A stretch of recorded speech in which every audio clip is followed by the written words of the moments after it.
Assalamualaikum warahmatullahi wabarakatuh. Perkenalkan, nama saya Rahmadani dengan NIM A221-3008.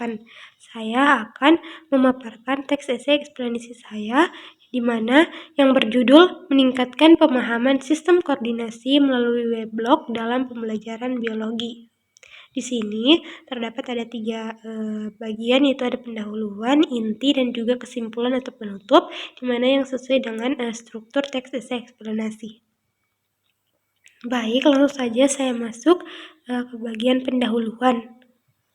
Dalam era digital yang semakin maju, interaksi teknologi dalam pendidikan menjadi semakin penting.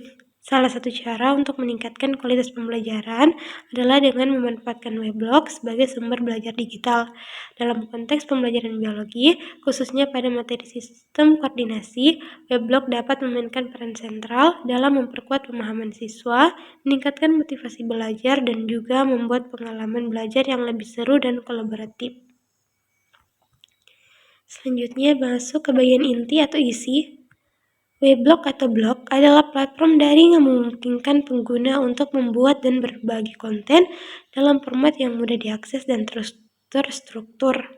Dalam konteks pendidikan, weblog bisa digunakan sebagai pusat sumber belajar digital, di mana guru dapat mengunggah materi pelajaran, memberikan tugas, memfasilitasi diskusi, dan juga memberikan umpan balik kepada siswa. Menurut penelitian oleh Febriani et al. Atau lainnya, pengembangan weblog sebagai sumber belajar sistem koordinasi bagi siswa kelas 12 SMA menunjukkan hasil yang sangat positif, di mana penelitian ini menunjukkan bahwa weblog yang dirancang dengan baik itu dan juga dilengkapi dengan fitur-fitur interaktif dapat meningkatkan pemahaman siswa terhadap materi pelajaran dan juga meningkatkan motivasi belajar mereka. Weblog yang dikembangkan dalam penelitian ini mencakup berbagai fitur seperti menu home tag, menu video, menu handout, menu evaluasi, dan juga menu chatbox atau kotak obrolan. Materi sistem koordinasi sering dianggap sulit oleh siswa karena melibatkan konsep-konsep abstrak dan proses yang kompleks. Dengan adanya weblog ini, dapat membantu siswa untuk memahami materi tersebut dengan lebih baik melalui penyajian materi pelajaran dalam format multimedia yang lebih menarik dan juga interaktif, seperti video animasi yang dapat digunakan untuk memvisualisasikan, misalnya seperti bagaimana impuls saraf ditransmisikan melalui neuron dan juga bagaimana otak memproses informasi sensori. Selain itu, weblog ini juga memfasilitasi interaksi antara siswa dan guru. Melalui fitur kontak obrolan memungkinkan siswa untuk mengajukan pertanyaan, berdiskusi dengan teman kelas, dan juga bisa mendapatkan umpan balik dari guru. Nah, hal ini menciptakan lingkungan belajar yang kolaboratif di mana siswa dapat berdiskusi dan juga mendapatkan umpan balik. Weblog juga dapat digunakan untuk meningkatkan efektivitas pembelajaran dengan menyediakan akses ke sumber belajar tambahan, di mana guru dapat menyertakan tautan ke artikel ilmiah, video, atau situs web lain yang relevan dengan materi pelajaran. Hal ini memungkinkan siswa untuk memperluas pengetahuan mereka dan mengembangkan pemahaman yang lebih mendalam tentang sistem koordinasi.